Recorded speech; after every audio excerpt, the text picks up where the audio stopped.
bikomeye twagiye tubona mwamutuba hafi. Turagushima Mana yacu kugurukundo rwawe n'ubuntu bwawe, waraturinze mu bikomeye twagiye tubona mwamutuba hafi. Uri mwiza mwami urahambaye, ibyo ukora ni byiza mwami Yesu. Reka tuvuge ibyiza ukora, uri Mana kandi uzohora uri Mana. Uri mwiza mwami urahambaye, ibyo ukora ni byiza mwami Yesu. Reka tuvuge ibyiza ukora, uri Mana kandi uzohora uri Mana.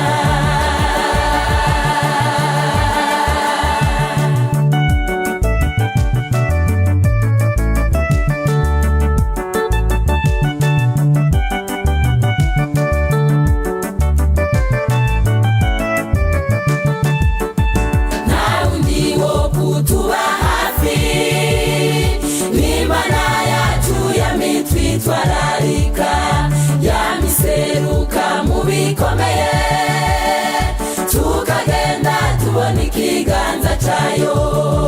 Nta wundi wo kutuba hafi nk'Imana yacu yamitwitwararika yamiseruka mu bikomeye, tukagenda tubona ikiganza cyayo.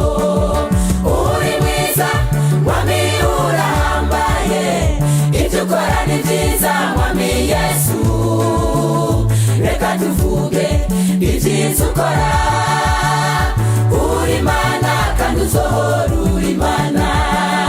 Uri mwiza mwami urahambaye, ibyo ukora ni byiza mwami Yesu. Reka tuvuge ibyiza ukora, uri Mana kandi uzohora uri Mana.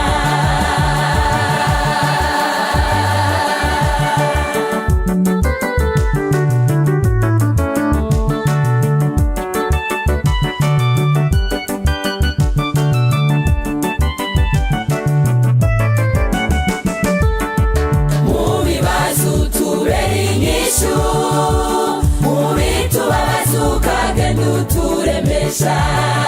Twokuvako tukaja he, kandi ari ufise amajambo y'ubugingo. Mu bibazo tubera inyishu, mu bitubabaza ukagenda uturemesha. Twokuvako tukaja he, kandi ari ufise amajambo y'ubugingo.